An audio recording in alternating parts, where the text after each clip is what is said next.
What's up, everybody? What's up, everybody? I'm just kind of waiting to see some of y'all come in here. If you don't know who I am, well, my name is Stephen Hyder. This is Gate City Sports Talk. You know what time it is, guys. What's up, Eagles Nation? What's going on, NFL world? How you doing, division rivals? Stephen Hyder, Gate City Sports Channel where the cerebral NFL fan comes for about 10 minutes of daily content. Had to clean up a little bit, guys. Had to get all this kind of cleaned up just so, man, it was getting too thick up here in the beard stuff, and the hair was just being a mess with me, man. While I'm waiting for y'all to come in here, guys, I'm just going to kind of walk you through like what I'm thinking. I'm definitely breaking down film, guys. I've been watching the film, but the all 22 is still not ready yet. So without the all 22 ready yet, it's kind of hard to break down film yet. So I thought instead of breaking down film, why don't we just talk and start off this Dallas week the right way? Let's talk about, you know, what's going on with this Eagles football team and if this team has a legitimate chance at home to defend its turf against the Dallas Cowboy team, which is going to clearly be the better overall 53-man roster walking into this game. Now, I'm going to state this up front. This is what I'll say up front, guys. What's up, Philly Mike? Hey, if you weren't at work, bro, I would send you the link, man. But we'll get it together, man. We'll get it together. This is what I'll say. The overall 53-man roster is clearly better with the Dallas Cowboys. However, in my opinion, having the better roster, having the more talented roster, that does not always translate to having the better football team, nor does it translate to victories. I mean, it's just one of those things in the NFL to where basically any given Sunday, anything can happen. I'm not a huge like proponent of just because a team has a better roster that it's going to win a football game. And look, anyone with eyes can tell you right now that given the state of the Philadelphia Eagles football team compared to what Dallas is walking in with, they clearly got the better roster. I mean, there's no doubt about that. With that said, I think the Eagles are starting to click. I think we're seeing designs from Doug Peterson's offense that are starting to work in Carson Wentz's favor. And we're certainly nowhere near as talented as we were at the beginning of the year. I mean, there's a clear difference between having, Deshaun Jackson on the football field with Alshon Jeffrey, with, Nelson Stinkalore, all those guys in there, right? J.J. Arcega-Whiteside. Like, there is a clear difference in the talent level at the beginning of the football year. But let's be honest. Let's call a spade a spade. The way this organization has evaluated talent from the front office down to the coaching staff to the position coaches hasn't been good. I mean, let's call it what it is. There is a disconnect between talent evaluation and the way we're constructing the 53-man roster on this football team. And I don't know how this coaching staff missed the talent level that Greg Ward Jr. is and the talent level that someone like Boston Scott is, and why they didn't make that initial 53-man roster, but they didn't. They didn't make the initial 53-man roster, and that's a problem. That's a problem. If you look at this roster, I'm more concerned about the positions we shouldn't have concerns at. We all know that we're going to have concerns at the wide receiver grouping, that we're going to have to be very creative in our play call. We have to be very creative in what routes we ask these guys to run. Because we got a bunch of guys that really weren't supposed to be impactful players playing impactful roles right now. Perkins, Joshua Perkins, Greg Ward Jr. I mean, we got a lot of guys doing that. It's, Davis going out there. There's a lot of guys who are being asked to do things that should have never been asked of them this season. With that said, what concerns me more is what's going on with the defensive line and the offensive line. Because one surefire way to lose football games in the National Football League is to lose the line of scrimmage battle. If you lose that battle, you're going to lose. Philly Mike, 100% true, but starting to get a formula with this underman offense. I agree, man. Some guys coming back. Lastly, 3-point underdogs at home so far. We thrive as underdogs. Yeah, I think we're all kind of counting on that underdog mentality to rise back up again, Philly. Mike, I mean, it's got to be that way, man. We got it. We got to have that edge to us. If we don't have that edge to us, we're dead in the water against this football team. We've got to come in with an edge. And I do agree. There's something you touched on there, Philly Mike, that I kind of want to expand upon, which is this idea of this underman offense. Basically meaning this offense none of us envisioned being the Philadelphia Eagles offense at the beginning of the football year. I do think that Doug Peterson has done a good job in this regard, which is getting the ball out of Carson Wentz's hands really quickly and early in games. If you watch the first couple of drives of the Washington game, that ball was really coming out of Carson Wentz's hands fast. They were not wasting time trying to get that ball out of his hands. That's a good thing, because when Carson starts trying to play hero ball, that's when I think we start to get a little bit in trouble, because he's waiting for some of these guys that don't quite have the athletic ability to separate against better coverages and better defenses to separate, and that's an issue, especially when they do things like they start doubling down on Zach Ertz. Like, there were a handful of plays, guys, that I thought we missed opportunities with the personnel we had for the game, the 46 we dressed. And I'll give you an example, guys. When they started bringing that safety help down on Zach Ertz, it puzzles me that the Eagles didn't do something that I think would be an absolute easy adjustment. And let me go to a share screen, guys. I just want to show you a play earlier in the football game they did that ran a successful screenplay, okay? I can't do all 22 yet, guys, because this is not up and available. I'm sorry, but I'll do that later in the week when it becomes available, okay? But I do want to show you how they got a successful screenplay out there and what they did. They just basically ran the defense off. We could have done this with Zach Ertz all day. We didn't utilize the personnel correctly that we had. But I'm going to share the screen and I'm going to show you this real quick, all right? So let me go to share screen. Let's see, share screen. I'm going to go to my Chrome tabs. All right, guys, I'm going to take you into my NFL Game Pass, okay? All right, guys, I'm going to back this out. Let me see if I can't maximize the screen for everybody. All right, guys, look at the top of the formation, the offensive left. And you're going to see Davis is up there at the top. He's the X receiver. He's on the line of scrimmage to the short side of the field, making him the X receiver. Then you got behind him, you have Greg Ward Jr. They're going to motion Greg Ward Jr., and then they're going to run Davis down the seam. So that way they just move the defense out of the way of the screen. Watch closely, guys. It's so obvious when you see it.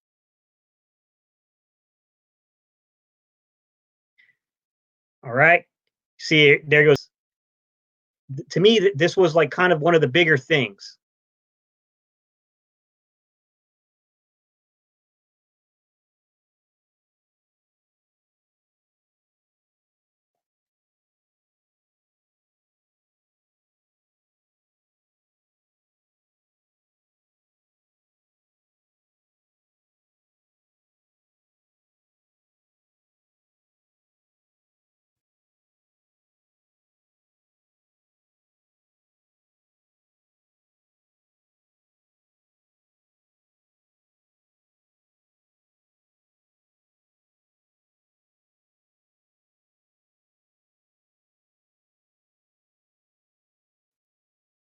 Sorry, guys. It kicked me off for a second, man. My bad.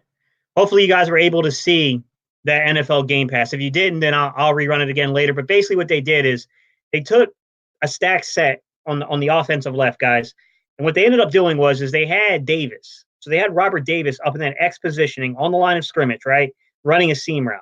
Then they had Greg Ward Jr. kind of in a stack set behind Davis, and they motioned him to basically move the defense away from that screen. So you got Davis running the defense deep, and you got Greg Ward Jr. running it laterally, and then you hit him with Miles Sanders in the flat. It shocks me that we didn't keep doing things like this. Like, it's crazy to me that we didn't keep doing things like this. And guys, if you didn't get a chance to see that, just leave it in the comment section. I could try it again, man, but sometimes this will lose connection when you start playing around with having too many things recording. So just let me know and I'll run it back again. We'll try it again, but just be aware it can cause us to lose connection if that keeps happening. What I didn't get is when they kept dropping the safety down on Ertz, why didn't you go to a seam route or a post with Davis? You got to play to the strength of what your personnel is. You got to know what the strength of your personnel is. And when you get that, okay, Philly Mike, you didn't see it. All right, guys, I'm going to share that again. So let me go. Hang on. I'm going to flip over and pull back my NFL Game Pass. Let me flip it back again, and then I'll take you guys over to it. All right, guys, I'm going to take you over to that screen now. So let me share the screen. I'm going into my Chrome tabs. That way I can pull it up for you guys.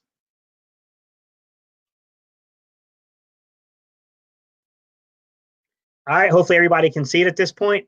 I'm going to go ahead and play it out. All right. Game. This is how you use Davis. This is how you use Robert Davis correctly. Hopefully everyone saw it that time. All right. My question is why we didn't keep doing this consistently. I mean, to me, this is what using your personnel looks like. Understanding the strengths. You don't have to throw it to Robert Davis, but you use his strength to vertically stretch the field like they did on that particular play. Run the defense off the flat, right? Then you're using Greg Ward Jr. because everyone knows, like, if Greg Ward Jr. is in motion, you're going to watch him because Wentz likes to target him. So now you're taking the defense vertical or laterally. My bad, laterally. You got Davis taking them vertical, and you got Jr. taking them laterally. And then you dump it off to the other side, and you let your player, who's very good in space, get space to operate from.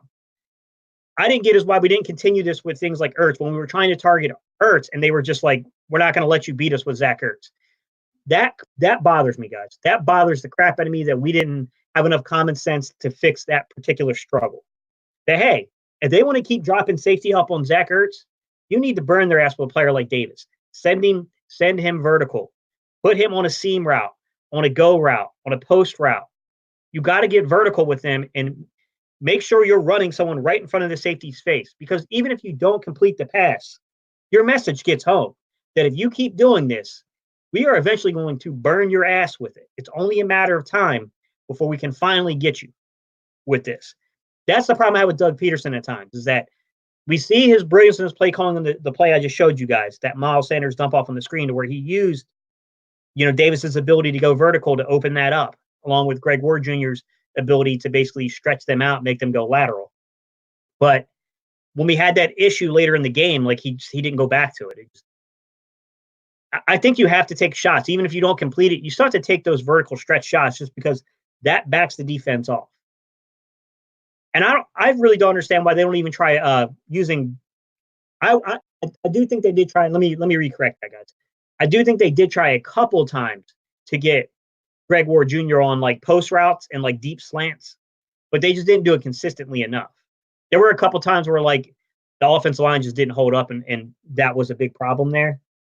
But I don't get it, guys. And I think these are the things that going into this Dallas week, going into this game against Dallas, we've got to get right. We got to get right. I don't think Dallas's defense is that good, to be honest with you. To be real with you, I think it's a push between the Giants, the Skins, and the Redskins offensive front. I do think the Cowboys offensive front, like its pass rushers, are a little more skilled in terms of the speed rush. But I think the overall play of the defensive line on the Redskins especially is much better. I think their front seven is probably arguably better than Dallas's. So that, in that sense, I think we're okay, but I'm more scared about what Dallas can do through its offense and the way our defense is playing of recent.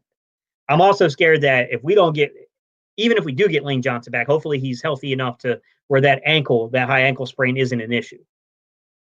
That part does bother me, that he might have a serious issue with that high ankle sprain. That could be an issue going into this game, because he's going to go against guys who can definitely get around the corner fast. They got that bend technique around the corner.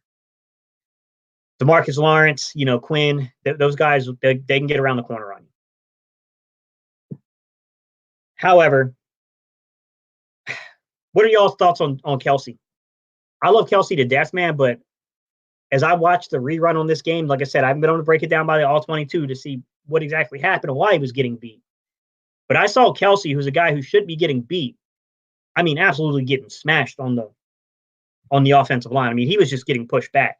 It's been pretty much 2 games in a row that I've witnessed Kelce really having bad days. Now, I will admit, people can say whatever they want to say about the Redskins. Its defense is a lot better than people give it credit for. And it has top-line talent along the defensive line. Same thing with the Giants. Leonard Williams might not be a sack guy, but he's a big, strong, physical dude.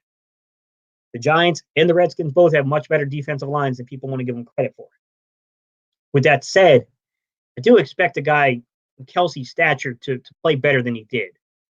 It concerns me, man, because I see certain players that look like they're really going all out for the season. And it looks like other guys are kind of like they're going through the motions. They don't want to be called out by the other guys, maybe, but at the same time, I don't trust that they're putting it all on the line. I mean, you guys tell me your thoughts. What do you think about Kelsey? Suamalu really gets on my nerves sometimes. Suamalu can be 100% effort guy who does really good on pulling. And there's other times where he just like half asses it. And like, it's really frustrating to see that at times. Really, really frustrating to see that at times. And to me, if you want to get into one of the biggest keys it's going to be for this team that's under talented, doesn't have the same talent level Dallas does, it's going to be to control the offensive defensive line. You got to control the line of scrimmage. If we don't control that, I fear we're not going to have a good result in this football game. I think that would be asking Carson Wentz to do way more than what he should be required to do. Let's see. We got Michael Studevan. Okay. Michael, what are you referring to, man? Guys, I'm going through your comments now. Give me a second. All right. Des22. I think Doug wants to save for the Cowboys so they do not see any tape on him. Des, I hope so, man. I really hope so. Really do hope so. All right. Tequila Adderton. Just watch the Super Bowl when McNabb. It was always one guy to beat. Kevin McLennan. Is Roberts going to play this week? That's what I was just kind of showing in that. Kevin is, even if you don't complete a pass to him, just a mere fact that he can stretch the football field opens the rest of the field up. Doug's got to do a better job at scheming that. Kevin Howard playing this week. Kevin, the rumor I heard is that he's playing. I heard he's going to play this week, that he's going to get cleared. We'll see. I mean, I don't know ultimately, but that's the rumor that's out there, that he's definitely going to get cleared to play. Kevin, we need to play more play action in RPO. Maybe. The thing is I'm not too sure Wentz is that great at reading the RPO stuff, man. I think that was more of a Foles thing. Wentz, just to me, he hasn't looked that great. And I think it's more so that Wentz isn't as willing to lay his body on the line and take contact on pulling it himself and running. So it may just be that maybe he's still a little concerned about not finishing his season. I think it's a major criticism on him, and I think that might be affecting his play and why maybe the RPO and stuff like that doesn't work. I do agree with you on play action. Although when Doug chooses to use play action, it's always like the most obvious thing that it's going to be play action. It's not really surprising. So once again, he's got to do a better job. Michael, do you think they should bring the other wideout up? You talking about Marquin McKell? Yeah. Or are you referring to the other guy, Green? Harlem Cowboy. Haha, that's funny. You not worried about our front when Birds could only score 10 points first game? Bro, you're talking about something that happened a long ass time ago. If you think it's just the same situation as week 7, you got a lot to learn about football. Did Dallas empty the tank? I don't know, bro. Philly might. They might have, bro. I don't know, man. I mean, I'll say this. I don't have faith in any of these teams, Philly or Dallas. Philly or Dallas. Dallas can talk a lot of shit, but their best wins have been against a very inconsistent Rams team and an Eagles team. We're the only team inside the NFC East that's really gone out there and beaten impressive football teams. Played other teams fairly closely that were pretty good. I mean, to me, we're still clearly I still think the Eagles are still clearly the team that gives you the best chance to actually win. I've heard a lot of comments coming out from some of these national media members about, oh, well, the Eagles are just, not that great this year, and they're going to lose by 20 points in the playoff. Like, what are you talking about? There's only really been a couple of games this year where the score's gotten out of control on us. I mean, we've pretty much been in every game. I mean, that's not something I fear about the Eagles. And if they're referring to that because we don't have Alshon Jeffrey and we don't have Deshaun Jackson, like, we really haven't had them the whole year. I mean, what has really changed that much? I don't get them. I don't get what they're doing. The only thing I've seen that's changed is that Doug Peterson's gotten better getting the ball out of Carson Wentz's hands. He's devolved some of the power and decision-making over to Carson Wentz. And the offense looks better as a result of that. Y2 Fly, what's going on? Harlem Cowboy, bro, I'm about to block your ass, man, for real. I don't mind talking and discussing, but I don't deal with people who don't know shit about football. Like, If you don't know my channel, you better know what you're talking about if you don't come here. I don't play that shit.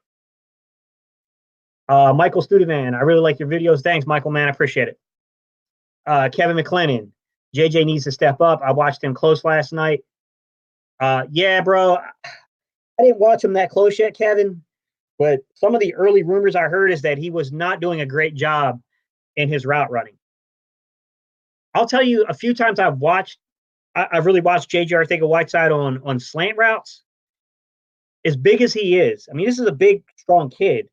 He doesn't have very good technique when it comes to like getting into the corner, using that big body, doing that shoulder rub, getting your shoulder into him, getting him to go vertical, and then cutting it in. He doesn't do a good job of that.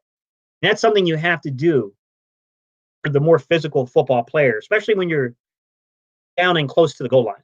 He doesn't use his frame and his body very well from what I've seen on video. But I haven't really broken down this game by the all-22 yet. So I got to see the all-22 before I know exactly what happened. Let's see.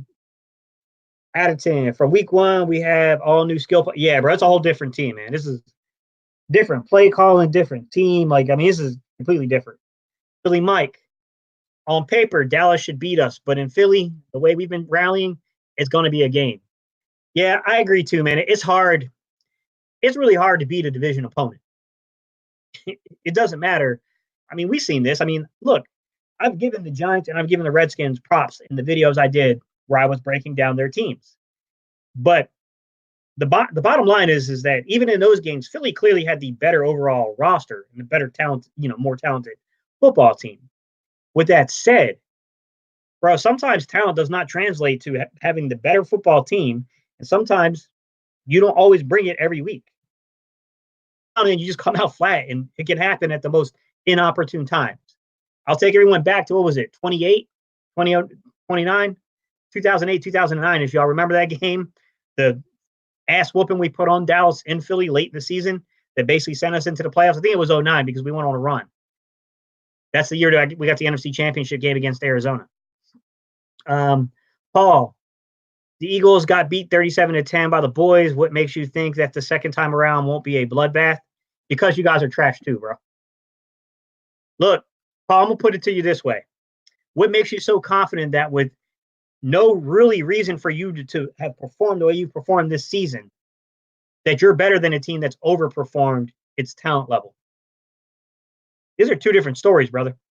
You're the more talented football team. Ain't nobody going to debate that with all the injuries the Eagles have suffered. But what have you done with this talent this year? You guys are pretty much the biggest letdown of the season. I'm not sitting here guaranteeing a victory of any sort.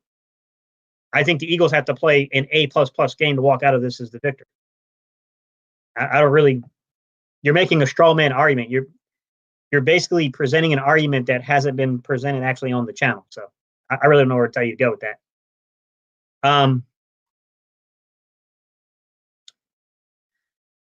Let's see. Every team is up 17-0 before Philly starts to play, even the bum teams. I see another Cowboys beatdown. See what you want to see, but I see your team is trash too. I mean, you talk all you want to talk, bro, but you guys got smacked 3 weeks in a row, just like Philly did for a while. What's your excuse? You're running out a full roster. We're not. Exactly. Dallas beat one team with a winning record. I'm sorry, Dallas. You got the better roster. But you're not a better football team right now. You're fooling yourself into believing that. You guys are not playing well. I mean, like I said, I'm not out here thinking that this is some kind of an easy win for the Eagles or that the Eagles even have the upper hand in the game. I don't think that. I think the Eagles have about a 40% shot of winning this game just because mostly we're a football team that appears to want to play together where the Cowboys just don't look like that kind of football team. And on top of that, I'm sorry, bro, when it comes to your coaching, it's not even comparable. It's not. We might criticize Doug Peterson a lot. Bro, come on, man. You guys aren't even in the same conversation there. Should you guys win the football game? Yeah, I mean, what more would you want the Eagles to do? The only source for Carson Wentz not to start the football game because you've basically been handed everything else. You can't win this football game. You guys better run and hide. That's all I'm going to say. If you can't win this football game, What's your excuse? What's your excuse, Cowboy fans, if you can't win this? If I was you guys, I'd tuck my tail between my legs until after that result. And then I'd come out of hiding. Because you guys talk shit and you lay an egg. Let's be real clear. What team in December is most likely to lay an egg? The Eagles or the Cowboys? What does the history tell you? I think you guys are a little overconfident in yourselves. Philly and the Rams are the biggest letdown this season. Dude, you're delusional. You are delusional. The Rams have major issues on their offensive line. Bro, please don't refer to our staff as a coaching staff. Your team has a coaching staff. Well, I mean, it's your coaching staff, man. For better or worse, it's your coaching staff. That's what I'm saying, Paul. I'm not sitting here saying that I'm confident in the Eagles' ability in terms of our overall 53-man roster to outperform the Cowboys. However, I'm sorry, man. Dallas has got a bad tendency to lay an egg in December.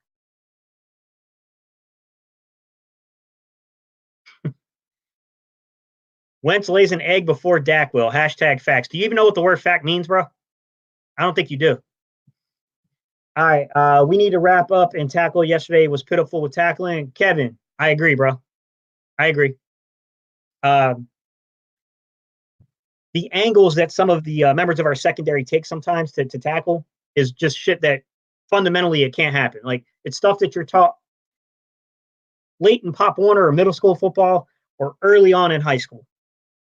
And these guys are professionals. They get paid a lot of money. They've played a lot of football in their life. There's no excuse for the way some of the angles that some of these guys have taken. Like, some of it's really bad, really bad.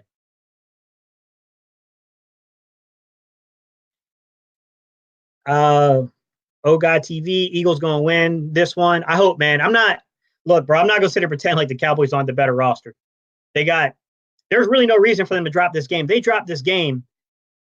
Credit to you real Cowboy fans who'll come up and say, like, yo, man, y'all were just a better team, like da. But we all know that most of them are gonna go and hide. Like, most of them are gonna go hide, man. All right. Paint the 88 fan. We all know if the Eagles didn't have any injuries to the wide receivers, they would have had a better record. Maybe. I think if they didn't suffer an injury to Deshaun Jackson, our record would have been a lot different. Ask Stephen A, bruh, that dude, man.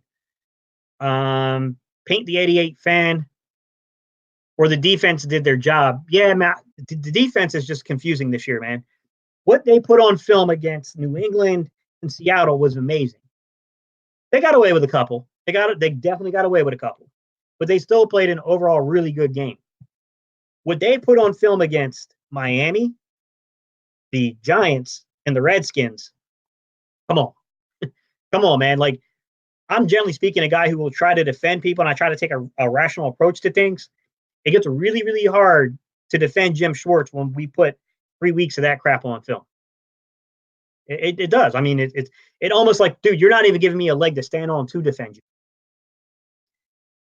Des 22, I think our D-line look old out there. Bro, I don't know what's going on with the D-line. It just looks flat at times. I don't know if maybe having Derek, Barnett be out of these games is what's causing some of this. Maybe that rotation just is lagging out without him being there, but we'll have to see. I don't make excuses. Then what's your excuse for your record then? You got a full arsenal of your team. Your team has not suffered catastrophic injuries this year. And yet, you guys look like an average football team. Come on now. You are making excuses, bro. You're just too delusional to realize your excuses. Oh God TV. If we had D-Jack, we would have already won this division. Probably so. I agree. With the way Dallas has played this season, yeah, I agree with that. Not having D-Jack really messed up the offense because it just took the vertical stretch. If you don't have a vertical stretch with this, it's bad. Tercole Adderton, Malik Jackson, yeah, that's a huge loss. That was a huge loss. That was as big a loss as probably D-Jack's was. Billy Mike, let me know when you want to do a live together. Definitely before the Cowboys game. Yeah, man. hit me up on Facebook, man, and just let me know your schedule, Philly Mike, and we'll set up a live. We'll set up a live. Old Guy TV. Fletcher Cox needs to become dominant again this week. He doesn't in periods of games like where he'll take over it, but yeah, he needs to be more consistent with it. Whether that means that they need to actually start subbing in players and getting him more of a break or whatever it is, that something needs to happen just because he doesn't look the same during pivotal points of the game. I agree with that. And that's the guy that we need to keep healthy. The gambling hippie, what's up, man? I hear Jordan Howard may be back this week along with possibly Lane Johnson. I heard something similar. I heard that Jordan Howard is going to get cleared for contact this week and that he will play if he's cleared. So everything's trending towards Jordan Howard playing. Lane Johnson, I think if Lane Johnson can put weight on his leg, he's going to play. I think the real question becomes, look, if Lane Johnson's healthy, his offense is healthy, you got Jordan Howard back. I'm not saying that Dallas can't put points up. They can. But our offensive line could push them to the goal line, and they know it. That's where it becomes an issue to me, because if you have a high ankle sprain, you might be stronger than a guy like Quinn. The problem being is even if you have the upper hand in strength there, if you got a high ankle sprain, Quinn's fast. That's a very fast defensive end. He's going to get around you. So that's the issue I see with something like that, guys, is that it's a big decision, man, because on one hand, Lane Johnson he's one of the best off. I'm not even going to say right tackle. I'm just going to say offensive lineman, because it's ridiculous to just quantify it in terms of just right tackle. Like he's legitimately one of the best offensive linemen in football. However, if you're not 100% and it's a high ankle sprain and you ain't completely right there, you got to be careful, man, because Lawrence and Quinn, they can get around you. Like, you got to be careful with that. I'm not a guy that's really big on Vaitai playing, but I will admit, when you give Vaitai a full week of practice, he's a lot better. I think this is where you get into the danger part of a football game. You're going up for the division. You got a guy like Lane Johnson that if he can breathe, he can put weight on, he wants to be in the lineup. Sometimes as the football coach, you need to be the guy that makes the rational decision. Because having Lane Johnson try to go in there and re-aggravating it, hurting himself, now maybe something that, we had to train Vaitai up. We have less than ideal situation. It can kill you, man. It can kill you in the football game. It can kill you for the rest of the season even if you find a way to win that football game with Vaitai coming off the bench like that cold. What are your chances when you get into the playoffs if you don't have your best offensive lineman on the field? You got to be careful.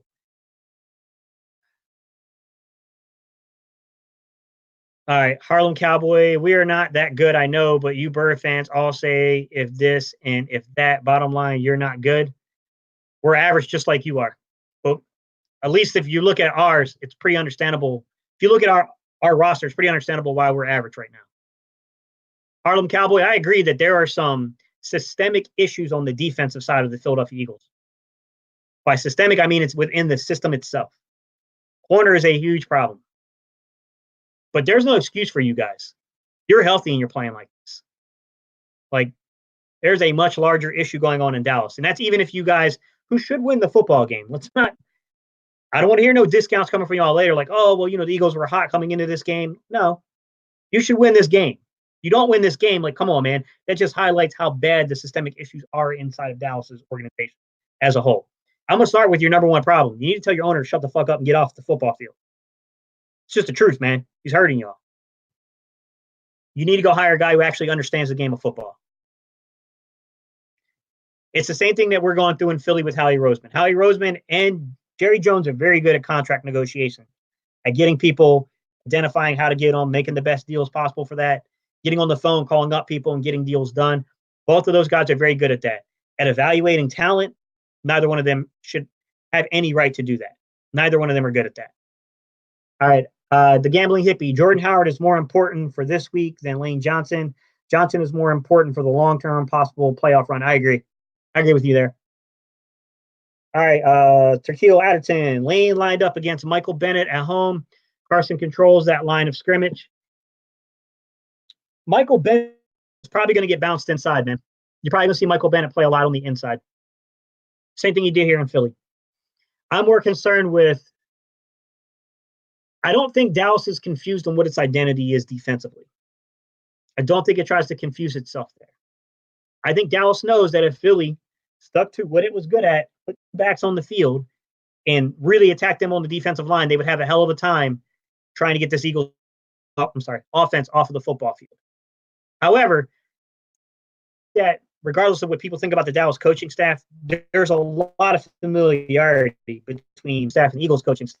And the Cowboys aren't dumb. They know that Doug Peterson is probably not going to commit to the running game. I think that's the larger issue for the Eagles.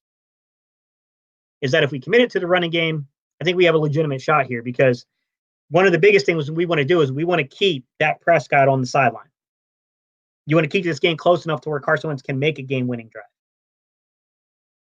Look, I've said it many times. I have some Cowboys fans who follow me on this channel, and I've talked to them one-on-one a few times about what I thought about Dak Prescott. Look, I've watched Dak play a lot from college when he was at Mississippi State. I was down at the bowl game where he destroyed my NC State Wolfpack. And that was a very good defensive NC State Wolfpack team he beat. This is what I'll say about Dak Prescott. He's a lot better than people give him credit for. However, he's not to the same talent level as Carson. I'm not saying he's not playing better than Carson right now, because I think Dak's more inclined to make more mistakes throwing the football in terms of getting picked off. Wentz got his own problems. He tries to play hero ball too much and he gets stripped. I think it's a push, but I think both of them, you give them that shot, it would be interesting to see who can drive the field and win. But for the Eagles to get themselves in that situation, in my opinion, on a possession, you've got to control the line of scrimmage. We don't do that, I think we're dead in the water. Michael Studevin, have a good one. Going back to work. I appreciate you tuning in, buddy. Oh God TV, Wentz needs to have better pocket presence. I agree, man. His Wentz gets himself in trouble when he tries to play hero ball. When Wentz is really trying to hold it and wait for something to develop downfield, that's when things get really bad, because he doesn't do simple, easy things like keep both hands on the football. Like, he's loose and reckless with the ball at times. Can't do that, especially against a team like Dallas. If you think Dallas isn't coming for us, this team needs a wake-up call. This team's coming for us. There's nothing more that Dallas wants to do than win the division in Philadelphia. We need to be ready for that. Philly Mike, Lane playing, if he good, would be big, yeah.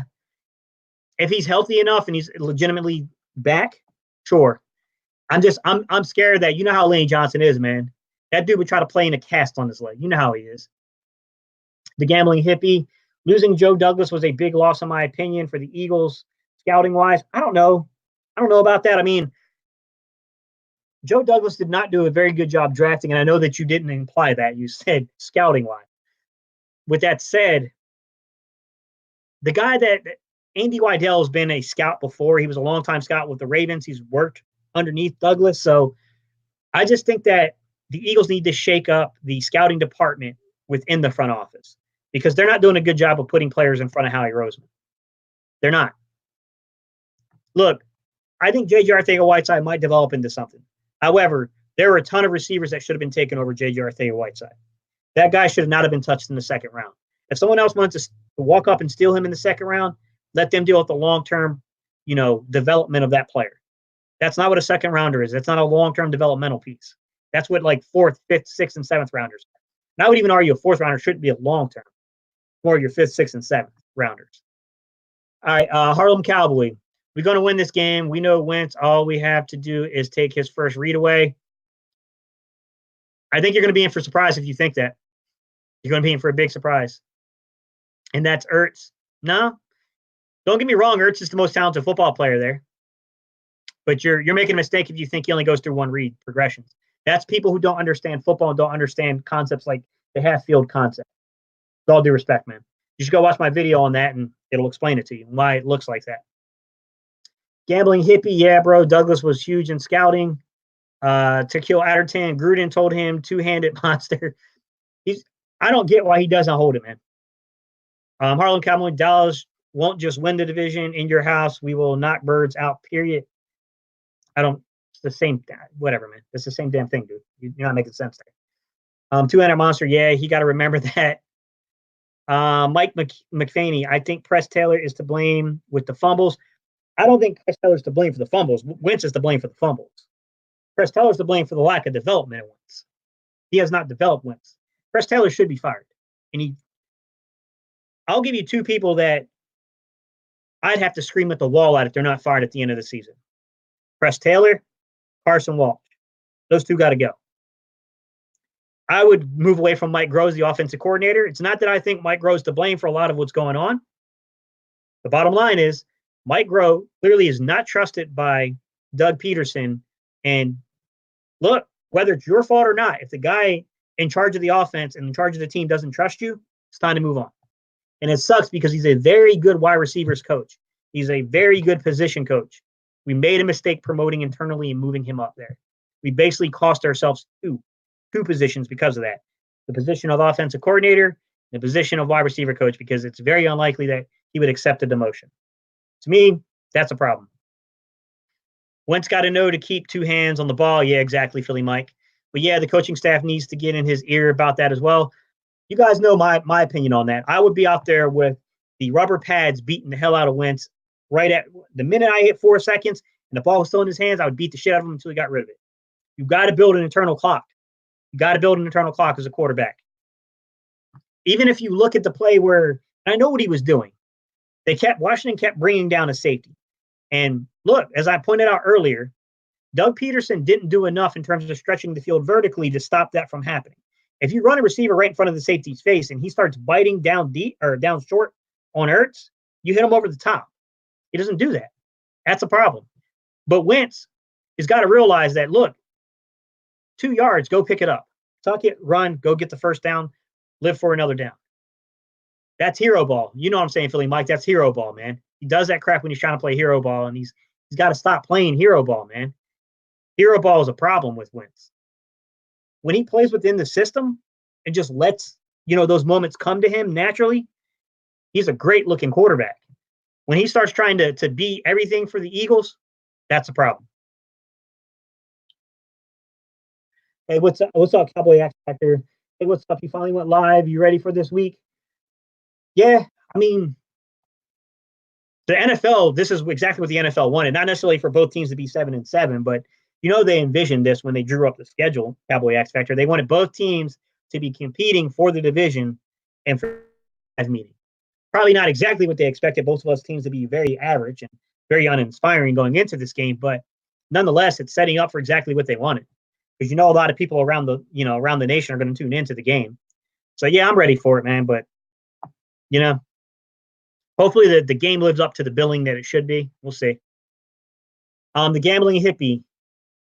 Jackson was a bigger loss than Jeffrey. What are your thoughts? To me, he was just another solid tight end, basically. Jeffrey was never right since week 1, guys. When he busted up not busted up, it's not the right way of saying it. When he hurt his ankle, guys, and he started suffering, what was it, a hamstring thing or was it a calf, something like that? When your lower body isn't right as a wide receiver, you lose explosion. He's never been a guy that's going to basically outrun anyone, but he's been more of a vertical threat than he was this season in years past. But you're right. Jackson was the more harmful or the more, costly loss to the season. Not having Jackson to stretch the field, it definitely changed the course of things, guys. I mean, there's no doubt about that. Cowboy X Factor, hey there, Philly Mike. Cowboy X Factor, we're trying to work something together with Philly Mike, man. If you hit one of us up, man, maybe we can tie you in. Maybe we can tie you in and do like a Cowboys-Eagle thing. Mike McVaney, do you think we have a defensive coaching change at the end of the year? Mike, tough to say, man. Here's the problem with changing defensive coordinators. As I always say, if there's a better option, then yeah, you take it. You always look for an upgrade. If one presents itself, then you take it. But the problem with doing something like that is that the personnel you have may not fit scheme. And that could be a really issue because that could become a huge, rebuild problem. And you got a quarterback that's 27, going on 28. So I don't know if this is the right time to do a complete defensive rebuild. You want to take advantage of these years in his quarterback life, basically. With that said, I'm not too sure we're not already facing a rebuild, so there might be some merit to that particular change taking place. The secondary is a mess, man. We have very, very much an aging safety position. We have corners that they're good depth pieces. None of them are really a number one. I think both Jalen Mills and Darby are capable of being a number 2, but neither of them are capable of being the number 1 guy, which means we're going to have to spend draft, or we're going to have to go in free agency and go find somebody to basically play that role. So I guess we'll have to see there, man. We'll definitely have to see there. I'm not. I'm losing faith in Jim Schwartz. I'll tell you that. I went to bat for him, and going to bat for him has not worked out, man. It hasn't worked out because the last 3 weeks have been an embarrassment on the defensive side of the football. You remember it wasn't that long ago that they were you had players in the locker room talking about Wentz just don't turn the ball over. Sometimes a punt is perfectly fine. Come on, man. Not if you're giving up, damn near 30 points to the Redskins, it's not. I know they only gave up like 20, 27 or whatever, but still, like, it's too many points, man. You can't do that. You know what I'm saying? You just can't do that. Philly Mike, Alshon has been hurt since the Super Bowl. If healthy, he does get some left in the tank. Big catch radius and only reliable hands, jump balls. Yeah, exactly, Philly Mike. That's a good point, Philly Mike, that he actually missed a couple of games at the beginning of last season because of, I believe he had to have surgery. So, I mean, Alshon's a tricky question, guys, because the last live I did, we were talking about Alshon a little bit, remember? And I said that, with him being out for the majority of the season, I don't know if you don't move away from him. But then someone else pointed out in the comments that, yeah, but if you put him on the PUP or you put him on IR, he's actually not going to cost you a roster spot, which that's technically true. They're right. And then on top of that, you do save the $10 million in addition that it would cost you to cut him. So, like, if we cut him, it's $26 million guaranteed is gone. You can't recoup. It's dead money.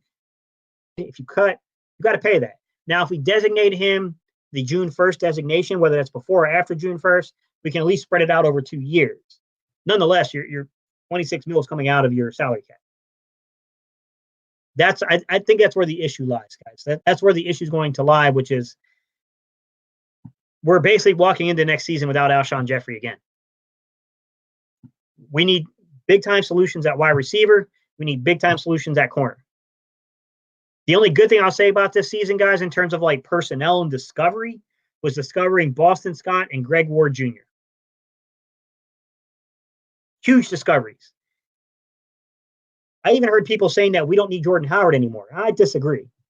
I think we definitely do, and I think it'd be a mistake to walk away from Jordan Howard without at least trying to negotiate with him, because we want to keep Miles Sanders healthy, and you have to take carries off of Miles Sanders to do that.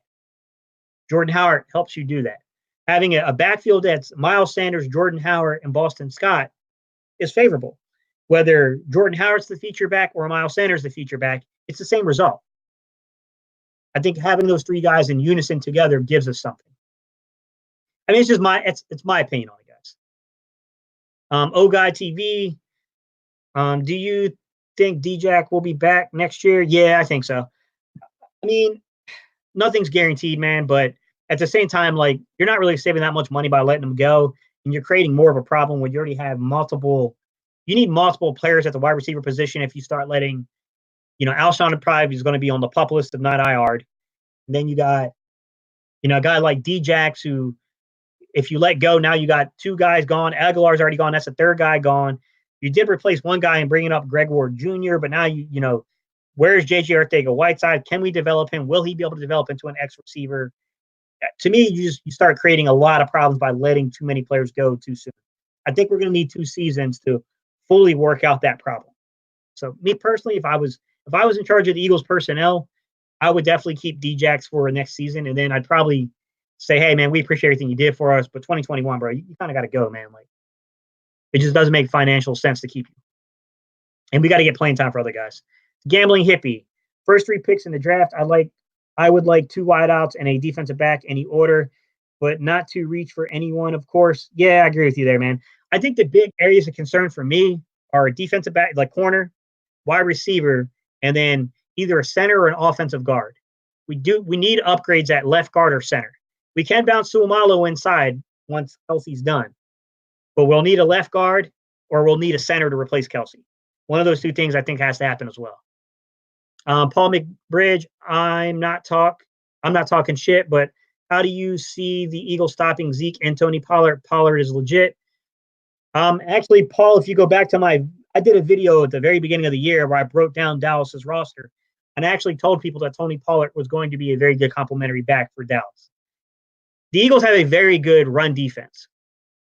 I think what has to happen for the Eagles is the Eagles have to really pay attention to the Cowboys really took advantage of pulling guards last game against the Eagles. I think the Eagles sometimes will get over concerned with taking away players like Amari Cooper. And if Dallas starts catching you in man-to-man or starts catching you in like a cover two, then yeah, that's where I think the running game could kind of get to you. That's the problem with playing cover two is it makes you very susceptible to the run.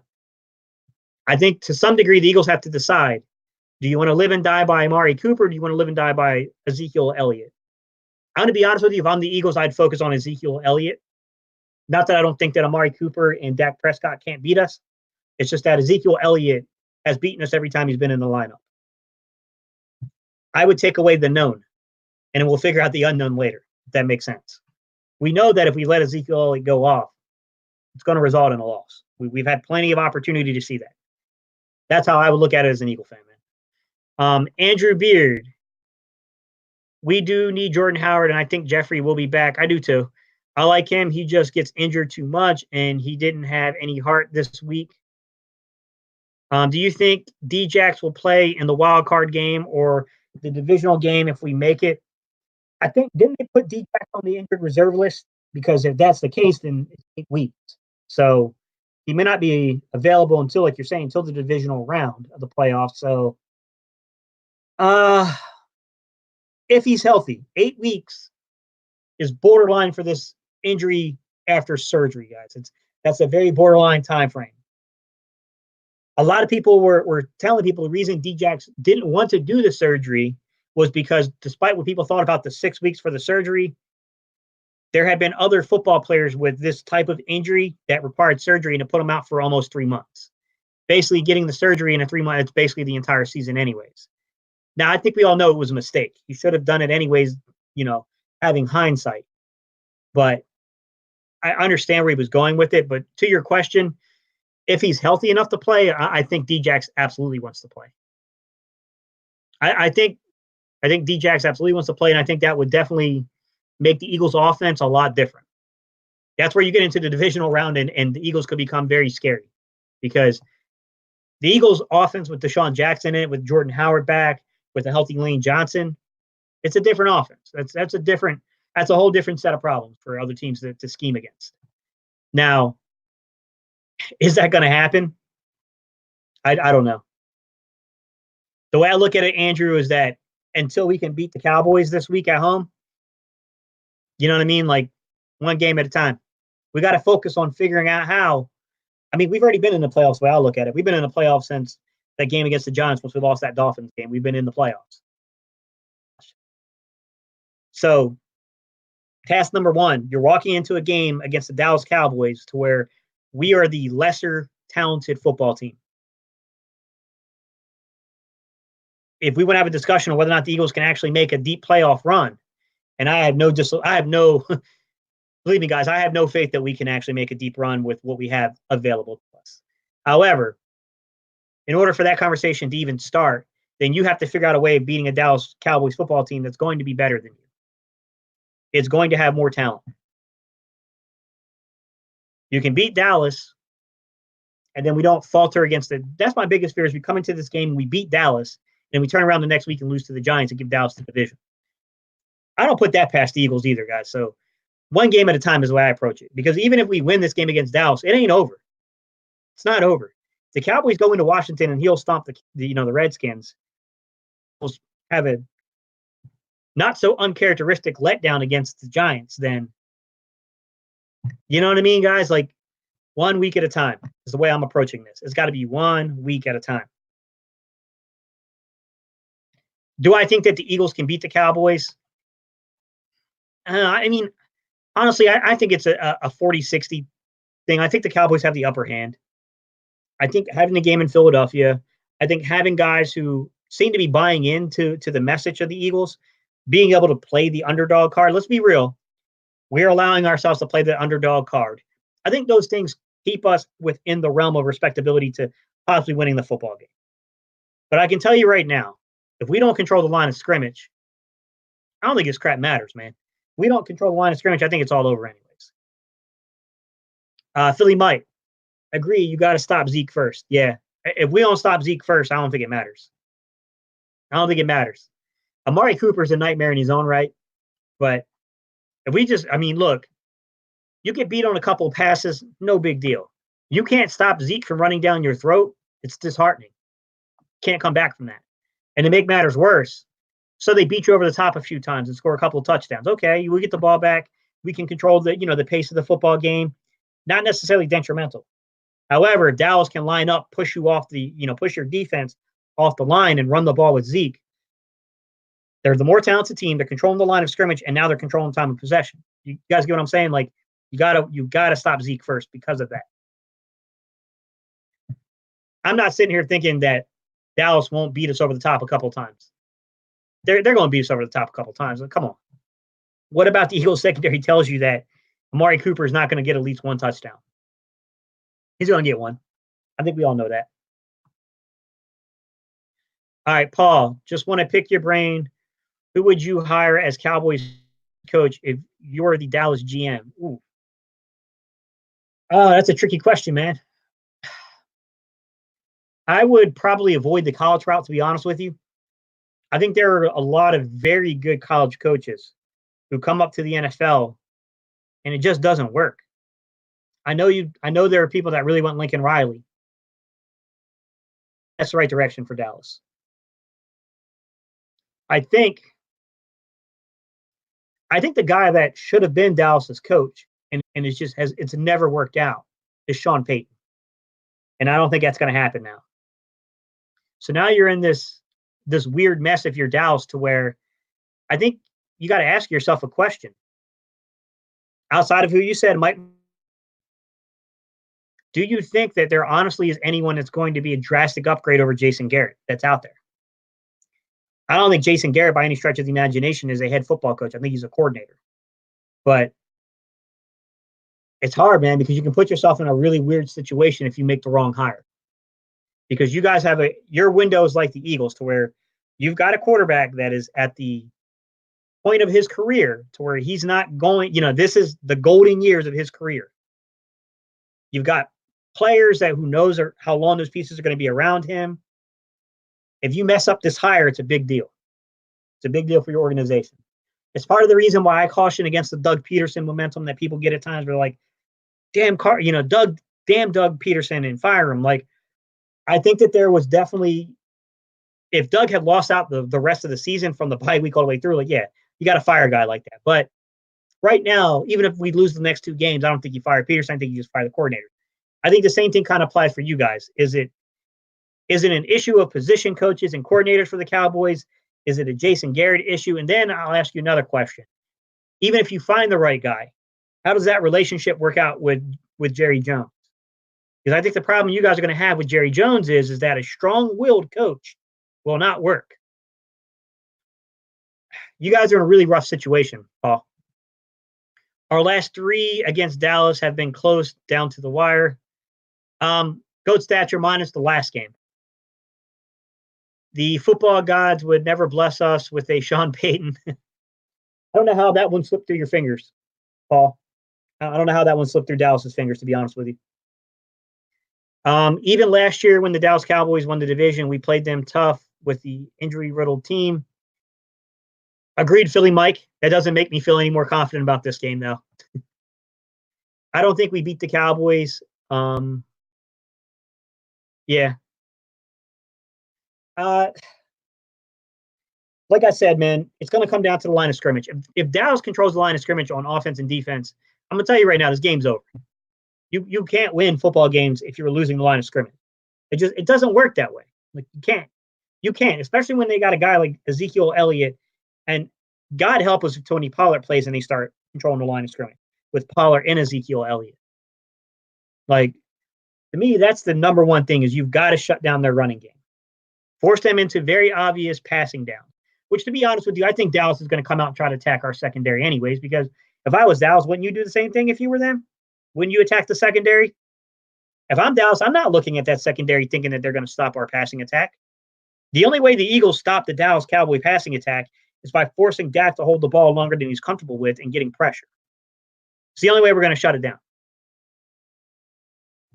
I mean, look, guys, I'm trying to be honest and upfront. Like, I'm a hardcore Eagles fan through and through, but I'm also a guy who watches a lot of tape of other teams, and I get a pretty good feel for what those teams are. The Cowboys, I think the recipe to beating the Cowboys is playing press, making Dak hold the ball for just a half a second too long, getting pressure on him, and then hoping that the problem that the Eagles have had also applies to the Cowboys. They've had a problem with drop passes this year. We just got to hope that they have some untimely drop passes, things fall in your direction. When you are the less talented team, luck's got to fall on your side. There's no doubt about that. Luck is going to have to fall on our side. We're going to have not just a good game plan. We're going to need Doug Peterson at his best this week. Carson Wentz has to be at his best this week. I do have faith in the timing and rhythm passing, offense that they brought up. No foolish mistakes. As Goat Stature is pointing out right now in the comments, we can't give them 14 points at the beginning of the first 5 minutes of a football game. If we give them a 10-point double-digit lead within the first quarter, I'm not going to say that we're going to lose the football game, but I'm telling you right now, it's not a place you want to be. This is not a place we want to be. The Eagles have never beat the Cowboys when Zeke plays. We stop the run, but he gets us shaking my head. I agree. We got to figure out a way of really limiting Ezekiel Elliott. I don't know why. It's weird that Zeke is one of the only marquee running backs that seems to really fit this Eagles, rushing defense at times. It is crazy that it's like he saves his best for us, unfortunately, which is a really shitty problem to have for the Eagles, but it happens. Andrew Beard, I would first play of the game yesterday. The Redskins threw right to Ronald Darby because he sucks. And yes, we need to get pressure. Exactly. Andrew, that's the key to me, is that we've got to get pressure on Dak. If we do not get pressure on Dak, it's not going to be good. We can't give him all day to throw the football. We cannot play defensively the way we've played in Miami, against the Giants, and in Washington. We cannot play that way. We can't. We cannot do that. We can't. And here's the thing. I think Dallas, if you apply enough pressure to Dallas, I think it'll break. But you got to apply the pressure. If we're not capable of applying the pressure, then all you're going to do is keep allowing them to build confidence.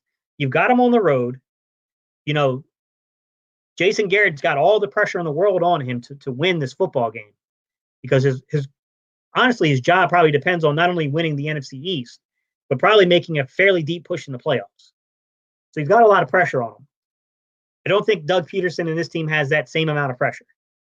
I mean, yeah, we'll give it to them if they start losing at home, but Doug Peterson's probably not going to get fired. That's probably not in the realm of possibility of what's going to happen. So I do think that we've got to play pressure football on the Cowboys.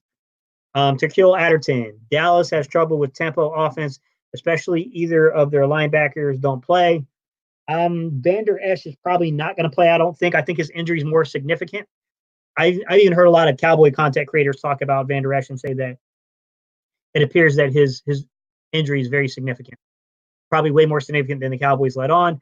Cowboy fans, we feel you here in Philadelphia because we deal with that with our medical staff and our coaching staff all the time. As a matter of fact, if you're watching a video brought up, someone brought up to me the other day about the Eagles' Liz Frank injuries, and they asked me if I thought the field in Philadelphia might be playing a role in these injuries. I never thought about that, but I'm telling you right now, there might be something to that, because it is kind of weird the amount of injuries we're suffering there. That might be a really good point that needs to be looked into by the organization. I don't know. I have no clue what's going on with these injuries, but Sarkeel, I agree with you. Their linebackers they're in a rough spot right now. Dallas is. I think Dallas, the real issue isn't us struggling to pass the ball against them. It's them getting pressure on us. We've got to figure out a way of slowing down the pass rush. We got to slow them down. Andrew Beard, do you think this is Wentz's biggest game of his career? I think this is one of them. I think what he did against the Rams in 2017 prior to hit that injury was really it was a really significant deal. This I think would be right up there with it, Andrew. I think this would be right alongside of it in terms of importance. Sexy vegan, what's up, man? I heard the turf was terrible there. Maybe. I mean, I don't know. I mean, guys, I'm old. I remember Veterans Stadium. And you want to talk about a horrible place to play? It just seems weird, man, that we're having all these foot injuries and we have this supposedly state of the art, facilities. And I don't know what's going on, man. Something's going on. Something's going on between strength and conditioning and maybe. I mean, there's so many variables, guys. This is what I hate about dealing with stuff like this, is because the amount of variables to try to control on something like this could be strength and conditioning, could be general age of the players. Some of these players, not all of them. I mean, some of them were pretty young that suffered these injuries, but the injuries in general could be mostly due to some of the age of some of the players, and it also could be a result of something like the field that they're playing on. Hard to say. Maybe it's regiment based. Maybe it's something we're doing in terms of the way that we prepare and practice that causes these type of injuries to occur. I don't know, but something's happening because we have an alarming rate of Liz Frank injuries.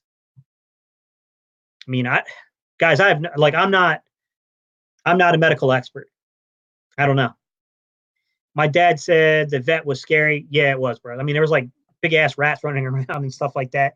As a matter of fact, one story I remember watching a Phillies game when I was really young. I went there with my little brother, and at the time, like he was like a child, like 8 or 9 years old, and we were up in one of the press boxes because we had like company passes. My brother started dumping like fudge down the vet and like dumping it on people. Like, yeah, the vet was it was a shithole, but it was our shithole. Paul, who do you blame as a Eagle fan for waiting so long to tap into the practice squad talent? Coaching staff. It's the coaching staff. I mean, they were the coaching staff was the group of guys who got to watch these guys in and out.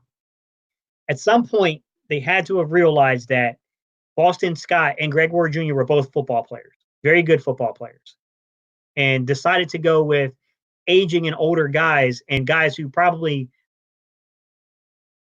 we stuck to and held to because of draft capital. So Matt Collins.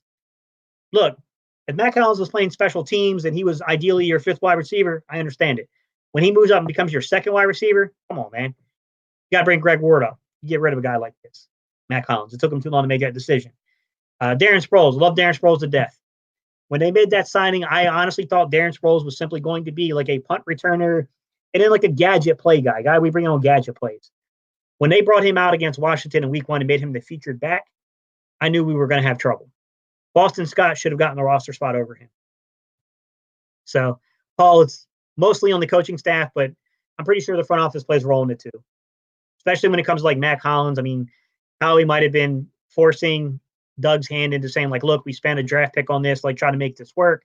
But, I mean, ultimately, Doug could have gone into Howie and told him right from the start, like, look, man, this isn't going to work. We're going to drop too many games. Like, he's got to go. He's not talented enough. So, Philly Mike, downhill running hurts Dallas. Yeah, they do. It does. The real question is Jordan Howard going to be ready to play? Jordan Howard bringing physicality to us, bringing a physical state of play for the Eagles is something that Dallas probably didn't get a chance to really experience that first game around, because it was really after Dallas spanked our ass in week 7 that we kind of really started developing more into that run team, that run-centered football team. All right, Andrew. Doug said that Lane is day-to-day. My opinion is that Lane plays no matter what. He played with a high ankle sprain before, and it's Dallas. I just hope he is healthy because he didn't have a good game. That's pretty much my take as well, is that if this guy can put weight on his foot and the coaching staff won't block it, he's going to play. He's come on, man. It's Lane Johnson. That kid is not like, he's not going to sit down while there's an opportunity to win the NFC East and not play if he can physically put weight on his leg. I just hope it doesn't hinder us because of that decision. All right, Andrew, the first time we played. Yeah, he didn't have a good game. I mean, the whole Eagles team didn't have a good game the first time we played. All right, Sexy Vegan. Hollins would have been good if Groh was still the receiver coach. I don't know, man. It's hard to say. I do think that Groh would have had him better prepared to play. I mean, it was look, Sexy Vegan. It was a mistake, man. Moving what we did in terms of moving the position coaches around, and promoting them like Grow to offensive coordinator was a huge mistake. It should not have happened. Unfortunately, at this point, we're just beating a drum because Doug knows that at this point. There's no way that Doug and Howie Roseman in the front that they don't realize this. That mistake has to be corrected in the offseason. And it sucks because we're losing two people.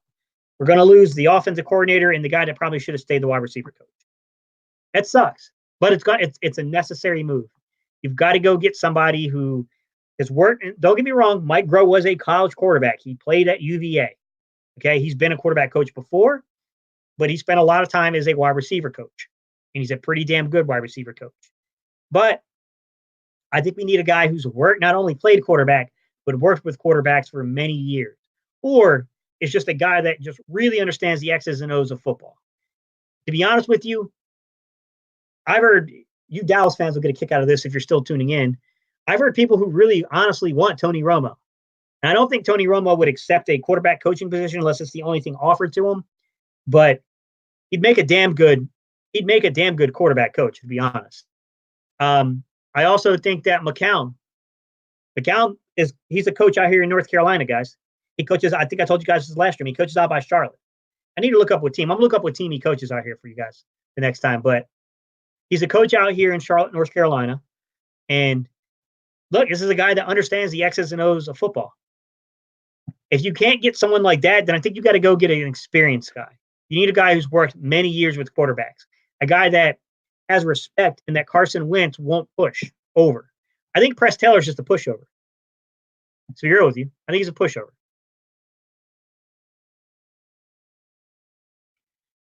Sexy Vegan McDaniels messed it all up. What do you mean by that, man? Tell me what you mean by that. Terkel Adderton, Holland said he doesn't want to play wide receiver. It's hard to coach that. I would have loved to have had him expand upon what he meant by that comment, because that is a really strange comment to make. How can you be a wide receiver in the NFL and make a comment? Was his intention to say that he enjoys playing special teams, but it just came off wrong? That's a weird statement to make. That's a really weird statement to make for Mac Hollins. But you know what? Miami didn't hesitate picking him up. They should have, but they didn't. Goat stature, yeah.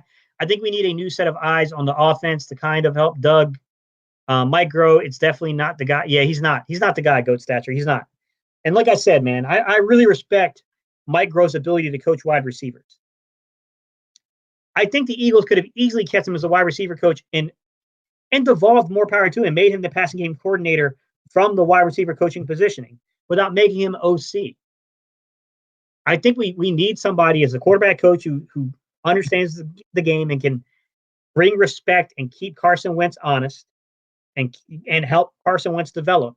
And I think we also need an offensive coordinator that can reel Doug Peterson in, can bring a fresh set of eyes and new ideas to the Eagles offense. Because I'll be real with you, as frustrated as I get at Carson Wentz for holding the football, and he does this, he's got a tendency when he tries to play hero ball to hold the ball at a ridiculous rate. A lot of this has to do with the fact that Doug Peterson is drawing up some very vanilla play calling. And at times it becomes very, very predictable. And that's an issue. We've got to be way better play calling. And it's weird because Doug is it's like watching a bipolar guy play football, basically, call a football game. To where on one, particular offensive series, he's drawing up stuff that's wow, that's a really good play call, good thinking. And then he comes out the next series and you're like, what the hell are you thinking? What are you doing? I don't get it, man. He's weird. By bipolar guys, I'm not trying to make fun of people with mental disorders, but I'm just talking about the extremes of how he kind of goes from both ends. And I do think that Doug Peterson is a weird emotional play caller. It's like his play calling is determined by the way he feels. Weird. All right, Sexy Vegan. He was going to coach the Colts and pulled out last minute, and Wright took the job. Probably a good thing for the Colts. Goat stature. You are 100% correct. Press Taylor is definitely a pushover, a yes man. John DeFilippo held Carson and the quarterbacks accountable and was stern and firm with them. I think you have to be with Carson. I don't think you can be Carson's friend when you're in that particular position. You need to be his mentor, not his friend. Des22, do you think Hollins could have been converted into a safety? I don't know, man. Honestly, I've watched Hollins play a lot because, like I said, guys, I moved from Newcastle, Delaware, which is roughly 25 miles outside of Philly, to North Carolina back in the mid 90s and like 96. I got here right in time for Hurricane Fran. And I grew up in the Raleigh area. So I watched a lot of UNC and NC State like football games, Duke. I currently now live in Greensboro, but what I saw from Mac Hollins was mostly a guy that was injured a lot, even at UNC, and a guy that had deep speed capability, was a vertical stretch, kind of athletically gifted, but a guy that he didn't always put effort into every game. So I never really seen him as a defensive football player. So it's really hard to say that with any kind of like confidence. I don't know. I think the Eagles would be better suited to move a guy like Rasul Douglas or Avonte Maddox or someone like that. I mean, I think you can legitimately make a case for moving Avonte Maddox to safety. So your best football players on the field. So that way you got, just say you're in big nickel, right? So you got Jenkins on the field, you got Avonte Maddox on the field, you got, who the hell's our other safety, guys? I always forget this man's name. Guy we got from the Rams a long time ago now. He's been with us for a while. Our third safety, I'm sorry, guys, he's slipping my mind right now. But then you also got Strap on the field, LeBlanc on the field, and then you got, Darby and Mills. Like, to me, that's probably the better solution. But we'll see. We'll see what happens. Billy Mike, all our staffs are yes men, need a guy to hold players accountable and challenge Doug at times in a good way. I think Doug needs, the only guidance Doug has is Jim Schwartz, who's been through the ringer before himself. He's been a coach. He's been, you know what I mean? Like, that's why Schwartz is entrusted the way he's entrusted. But I think Frank Reich served as a counterweight to Doug Peterson. Look, Frank Reich is not doing a great job in Indianapolis right now. As much as we tend to look at him with very rose-colored glasses here in Philadelphia, some fans in Indianapolis aren't feeling that Frank Reich hiring right now. They're not liking it too much. Now, I think he deserves another shot there because I think Frank Reich is a lot better than he showed this year. I think, having your star quarterback retire during the preseason, it hinders you a little bit. Even though I think that, obviously, like right now, I think Jacoby Brissett, and I'm biased, guys. I'm an NC State guy. Jacoby Brissett is a good football player. State quarterback. Former NC State quarterback, I should say. But I think that hindered him. So I do think we need a guy like Frank Reich, though, as the offensive coordinator that can help bring fresh ideas to the offense and to help Doug Peterson out. Sexy Vegan, LeBlanc is the goofiest player on the team. What do you mean by that, man? How so? I don't know their McLeod. Thank you, Adderton. Exactly. Rodney McLeod. I don't know why I could not think of that on the spot, but yeah. I think putting McLeod, putting Jenkins, putting, LeBlanc inside of the slot, and then having Avonte Maddox as that third safety going into the big nickel that way, I think that puts your best football players on the field. I would probably lean more towards doing something like that over, converting a player like Mac Hollins, who's gone now, it doesn't matter anymore, but converting him to safety, what I'm saying. And I think the Eagles have to do a better job of trying to get their best defenders on the football field. All right, Sexy Vegan, what do you mean by the goofiest player? I don't get an opportunity to really see the personality of some of these players up close, so it's really hard to say that. So that's, I don't know their personalities like that. The only one I really know pretty well is Brandon Graham, just because he's always messing with Derek Gunn. I will say this, though, man, some of these defensive players need to really put their heads down and maybe not talk so much, because we've been winning in spite of their performance, not because of it. I mean, I'm just going to, just being real, being genuine. Like, they're kind of hindering us. I mean, what are your thoughts on the defense, guys? I mean, one thing I would say, Turkey is this, that I think that the Eagles need to maybe go into that big nickel.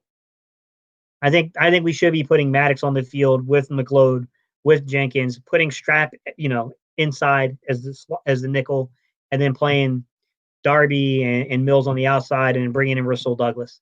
Especially when you have 7 defensive backs, like 7 corners, like it's ridiculous. Like they've been decimated with injuries too. Are you talking about the safeties, Philly Mike? What is the? I know going into the season they were a little banged up, Philly Mike, but I mean, have they popped up on the injury report? You know, I haven't really followed them that closely. McLeod just looks effortless at times to me, man. It's surprising because I thought McLeod was a really good football player in 2017. He just looked like a real difference maker for our secondary. He hasn't. He just hasn't played well this year. I mean, him and Jenkins are veterans, and they shouldn't be making these mistakes in communication they make. There's a lot of times that the blame goes on our corners, and it's really the safeties are blowing communication. They're not. They're not communicating correctly, and then they're out of place. They're not in where their assignment is. I don't know, man. Like it's getting frustrating because communication sucks. Tackling is horrible. Like, man, look, if a guy just goes up and beats you for the football, they go up and they beat you for the football. There's not a whole lot you can do about that other than to play the ball better. With that said, when you're not communicating correctly and you're blowing coverage just because of your communication, and then you're not wrapping up and tackling, that's what I'm saying when I say systemic issues.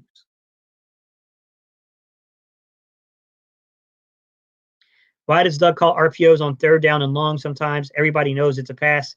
Yeah, that's what I'm saying. When he does RPOs and he does play action, sometimes it's in very obvious down and distances that it's going to be play action or RPO. The only play that I'll say looked really good on film was that 3rd down run to where the offense set up in a pass block, and then they basically they looked over, they saw that the way that Washington tried to balance its defense created all that green space on the offensive left, defensive right, and they attacked it. That was definitely a good idea. Like that was a good play call. But I do agree with you that Doug has a weird tendency to call strange play actions and RPOs when they clearly won't work. I don't know why he does that crap, man. Turkeel, absolutely. That's our best lineup. It blows my mind not to see it until the game is on the line. I don't get why they don't do it either. Philly Mike, Colts. What do you mean by the Colts, man? Did I miss something?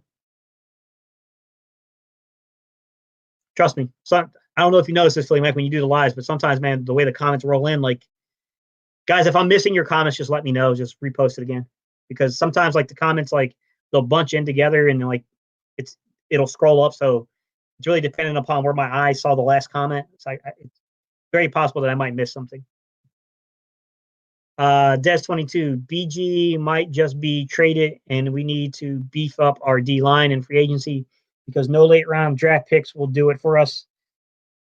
Des22, I don't know what Howie Roseman has in store, so I would never say that someone will or will not be traded, just because, like, who knows? Who knows how the front office thinks about certain people and players? With that said, Brandon Graham, would you, Des22, in your opinion, do you think he's our best defensive lineman, even at this older state and age? To me, him and Fletcher Cox are still clearly the best football players on the defensive line and maybe on the defense in general. I mean, I just get concerned that I think you're onto something, which is eventually you got to move on from Brandon Graham. And I just fear that maybe nothing's in place yet to do that, because as good as Avery looked the first game or two he was with the Eagles, he's really gotten caught recently blowing his containment assignment on running downs. He's like normally the one I look for when someone loses outside containment. It's generally speaking, it's Avery. Avery's got a bad tendency to blow that outside containment.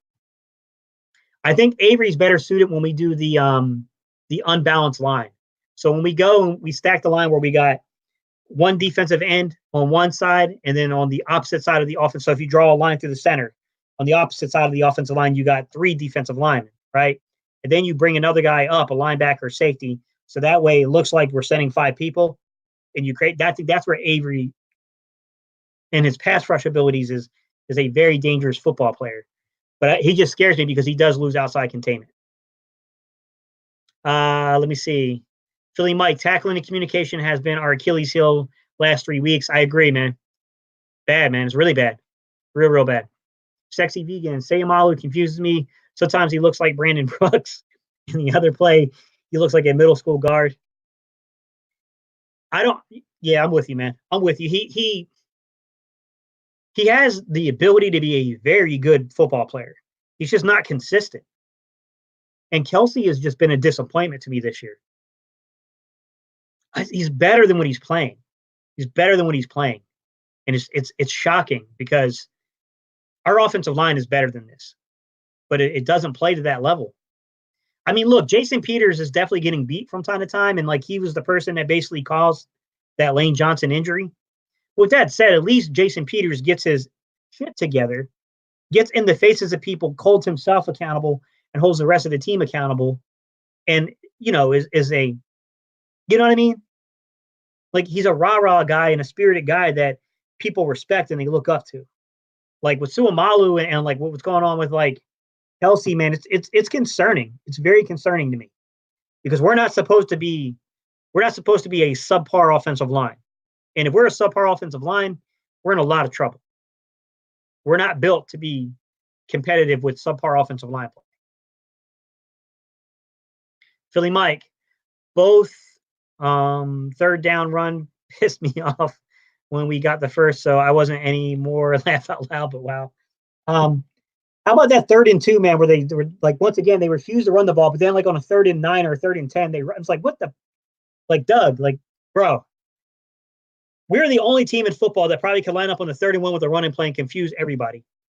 Like, oh my God, they ran the football. Like they've never shown this on film. Colts have been decimated with injuries. Yeah, I agree. They have. And retirements. Andrew Luck retiring definitely. Look, I'm telling you right now, I'm a huge fan of Jacoby Brissett. I think he's a good quarterback. He's not Andrew Luck. Like that's a big, big difference for them. Dez 22, true. Like I said, Dez, you might be onto something, man. Like at some point, like we've got to be prepared for life after Brandon Graham and life after Fletcher Cox, and we just don't seem to be there yet. Philly Mike, I've been going live with YouTube, but the browser part because under 1K subs, but StreamYard would let us both go. That's why I told you about it. Yeah, man. StreamYard. The only bad thing about StreamYard, Philly Mike, is we can't give people wrenches, so we have to monitor the comments ourselves. But I'm using like probably when I go live by myself, I'm probably going to go live with YouTube more. But I wanted to get a feel for this, so that's why I'm going live. I'll probably do one more solo live with StreamYard just to get used to the feature, so that way when you and I are on here, like one of us has somewhat of a feel for it. You know what I mean? I also talked to a few other people, Philly Mike, so we might be able to get some special guests. So we just got to think of what to call the segment and when to do it. Just let me know. Like we'll talk back and forth, Philly Mike, and we'll figure it out, man. Sexy Vegan, Jason Peters didn't get injured for 3 games. I'm surprised. It's a record, bro. No kidding. I don't understand why we didn't bounce Jason Peters inside. It's weird to me because, like, I love the fact that Doug Peterson respects the players the way that he respects them. And obviously, like, that builds capital with other players around the league. Doug Peterson's, he's a player's guy, sometimes to his own detriment. But you can't let guys make those decisions when it's your job that's on the line. You got to be the guy to say, Jason, we love you. You're getting beat outside, man. You got to bounce inside. We got a young kid that we need to get reps. We got to play him on the left tackle position. I'm really concerned of what happens next year because we know Jason Peters is likely not back next year. There's not a lot of 38, 39-year-old offensive linemen. You know what I mean? So what does that leave us with Vaitai, who's a free agent? Without Vaitai, man, we really have an issue at guard tackle, the swing position, because that leaves Matt Pryor as the next guy up. You guys confident in that? I mean, look, I haven't had a lot. Maybe some of you guys who maybe still live locally get to see more coverage than I do. So maybe you guys know more about Matt Pryor than I do, but that concerns me. I think Matt Pryor is pretty good on the inside, playing inside on the interior. I'm concerned if we actually had to put Matt Pryor at right tackle or God forbid if we had to put him at left tackle. I think that Vaitai might become more important to sign back than originally thought, or we're going to have to address it in the draft or free agency. I mean, maybe we can find a guy's a little less. It's going to be a little less costly than Vaitai, because Vaitai is probably going to get offers to start, so it might be kind of hard to keep him. But that does concern me that the long term projection of our offensive line, that could be a problem.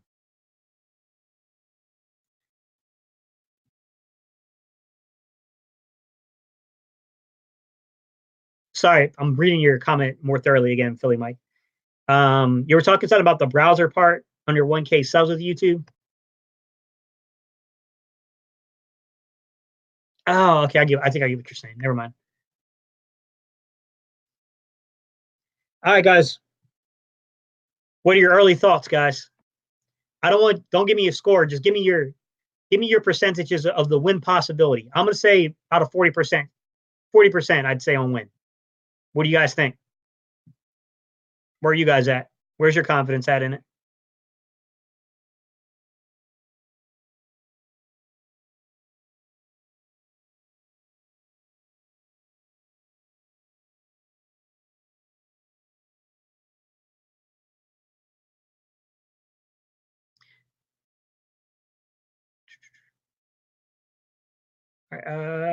Like who? Philly Mike. What do you mean like who?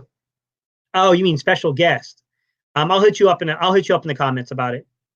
I'll hit you up on Facebook. We've had a few people talk to us about wanting to kind of come on. I think we should really reach out to Philly Fresh.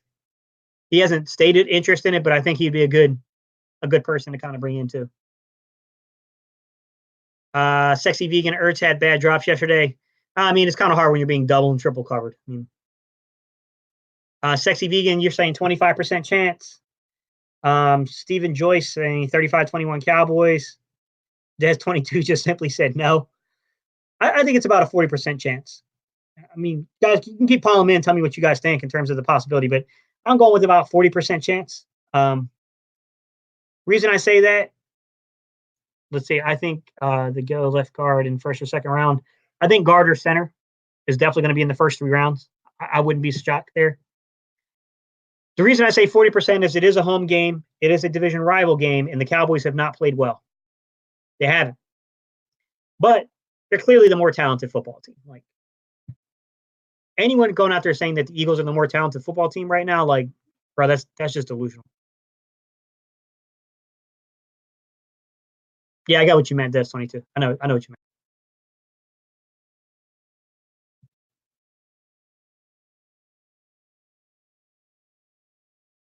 Is a Darth Vader now?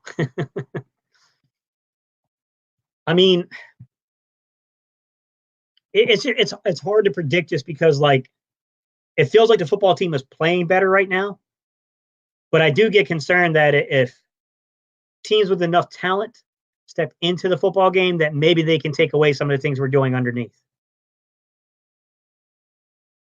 I mean, that concerns me. Doug's got to be very creative. Ooh, Des, you said 90%. 90% Philly or Dallas? That's a big number, man. That's a big number. I'm not saying you're wrong. I'm just saying it's a big number. I don't know, man. It's hard to predict these games, guys. That's why I hate people that come out and they like try to guarantee things. Like, where's the NFL, man? Like, you can't guarantee crap in the NFL. I mean, one game you can get a team that goes out there and they'll, step up and beat an undefeated team, and the next week get dropped by a subpar 500 team. Like the NFL is weird like that. Ooh, maybe Cooper will get a Liz Frank injury. Yeah, I doubt it, man. Knowing Cooper, he'll still play in his cast because. And the dude had a pretty. I don't know if you saw that injury on Cooper with the thigh when he had that thigh bruise. That it was pretty bad, man. That was a really bad injury he had, and he still played, man. Like, I think we want it more. Let's hope. Let's hope. I hope that internal conversations are happening in the locker room. The guys are getting because it's going to take a very rah game to win this. We're going to have that type of effort, that rah effort. 58%. Philly Mike, pretty confident, man. That's pretty precise too. 58. You betting on it? Are you going to bet on it, Philly? What's the line? 3 points? That's pretty much a put. Well, no, they're giving Dallas 3 points. It's not a push because generally speaking, the home team gets 3 points. So that means that they're pretty confident in the Cowboys winning.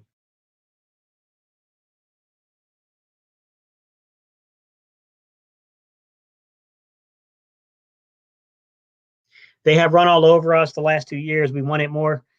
I hope so. I hope the defensive line shows up because if they start running downhill on us, it's all over, guys. I don't think we can recover from a downhill assault on us. If they start like that's what happened to us the last game. Zeke got downhill on us and it was all over. You can't let that happen, or they will win the football game. If they start running downhill on us, it's all over. That part I do know. So we'll see. I mean, Wentz looks like he's really ready to fight for it. I think Wentz wants this game because Wentz wants to be in a playoff game, have won the division, and have those markers on his record, I think. So we'll see. I mean, it's going to be interesting, guys. All right, y'all. It's been like an hour and almost 40 minutes, hour and 38 minutes by the time we're up here, guys. I'm going to jump off of here. If you guys got any last comments, I'll hang on for like a couple more minutes. But look, I'm not going to predict scores. This is what I'm just going to say, man. I hope we get back Jordan Howard. I think the combination of Howard with Sanders, with Boston Scott, makes for a very versatile backfield. As much as I hate to say this, God, I hope Nelson Aguilar doesn't shit the bed here because Nelson Aguilar is still probably the most elusive football player we're going to have out there. And if he's out there hindering the offense, that's a problem. You can't hinder the offense, and we need the offensive line to play very, very well. Sexy vegan. If the Eagles lose, then I will watch The Notebook. Ooh. All right, guys, I'm going to hang on for about 60 more seconds, guys. I'm going to tune it out, man, because I know some of y'all probably need to get back to work. Although I'll admit, man, when I was in college, I took a gig managing security services for a hotel, which ended up rolling into like a weird aspect with me working with engineering. Then I was working with human resources. Like I was doing I-9 verifications and like I was handling insurance loss claims, like property loss, compensation, things like that.